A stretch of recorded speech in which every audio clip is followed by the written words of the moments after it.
যাবই যখন তাহলে একটু টাইম নিয়ে যাব, দুপুরবেলা সকলে একসঙ্গে বসে খাবো।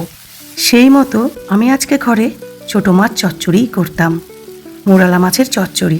তো আমি না মাছের চচ্চড়িটা একটু বেশি পরিমাণে করছি, ঘরেও রেখে দেবো আর ওদের জন্যে নিয়ে যাব, একসঙ্গে বসে আমরা খাবো।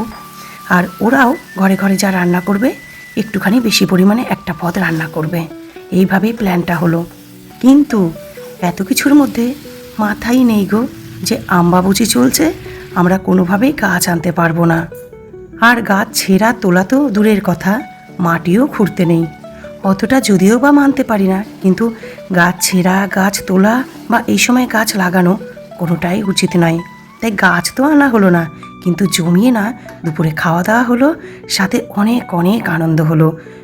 ছোট্ট একটু প্ল্যানে একটা সাধারণ সাদামাটা দিন স্পেশাল দিনে পরিণত হয়ে গেল।